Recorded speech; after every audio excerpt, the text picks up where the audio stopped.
ಸಿದ್ದರಾಮಯ್ಯ ಸರ್ಕಾರ ಮಹಿಳೆಯರಿಗಾಗಿಯೇ ವಿಶೇಷವಾಗಿ ಗೃಹಲಕ್ಷ್ಮಿ ಗ್ಯಾರಂಟಿ ಯೋಜನೆ ಅಡಿಯಲ್ಲಿ ತಿಂಗಳಿಗೆ 2,000 ರೂಪಾಯಿ ನೀಡುತ್ತಿದೆ. ಈ ಹಣದಲ್ಲಿ ಎಷ್ಟೋ ತಾಯಂತಿರು ಮಕ್ಕಳ ಬದುಕಿಗೆ ಒಂದು ದಾರಿ ಮಾಡಿಕೊಟ್ಟಿದ್ದಾರೆ. ತಾಯಿ ಸೊಸೆ ಸೇರಿ ಅದೇ ಗೃಹಲಕ್ಷ್ಮಿ ಹಣದಲ್ಲೇ ಬೋರ್ವೆಲ್ ಕೊರೆಸಿ ಬದುಕಿಗೊಂದು ದಾರಿ ಮಾಡಿಕೊಂಡಿದ್ದಾರೆ. ಅಷ್ಟೇ ಯಾಕೆ, ಗೃಹಲಕ್ಷ್ಮಿ ಹಣದಲ್ಲೇ ಬೆಳಗಾವಿ ಜಿಲ್ಲೆಯ ರಾಯಭಾಗ ತಾಲೂಕಿನ ಸುಟ್ಟಟ್ಟಿ ಗ್ರಾಮದ ಅಕ್ಕ ತಾಯಿ ಎಂಬ ವೃದ್ಧೆ ಊರಿಗೆಲ್ಲ ಹೋಳಿಗೆ ಊಟ ಹಾಕಿಸಿದ್ದಾರೆ. ಇಂತಹ ಲಕ್ಷಾಂತರ ಮಹಿಳೆಯರಿಗೆ ಗೃಹಲಕ್ಷ್ಮಿ ಯೋಜನೆ ಶ್ರೀರಾಮ ರಕ್ಷೆಯಾಗಿದೆ. ಅಂತಹದ್ರಲ್ಲಿ ಆ ಮಹಿಳೆಯರಿಗೆ ತಿಂಗಳಿಗೆ ಬರುತ್ತಿರೋ 2,000 ರೂಪಾಯಿಗಳನ್ನೇ ಈ ಮೈಕ್ರೋ ಫೈನಾನ್ಸ್ ಸಂಸ್ಥೆಗಳು ಟಾರ್ಗೆಟ್ ಮಾಡಿ ಇಂತಹ ಮೋಸ ಮಾಡ್ತೀವಿಯಾ ಎನ್ನುವ ಆತಂಕ ಸದ್ಯ ರಾಜ್ಯವ್ಯಾಪಿ ಶುರುವಾಗಿದೆ.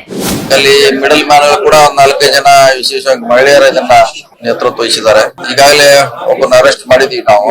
ಸುಮಾರು 100 ಕೋಟಿ ಅಂದಾಜು 15,000 ಮಂದಿಗೆ ಕೊಟ್ಟಿದ್ದಾರೆ.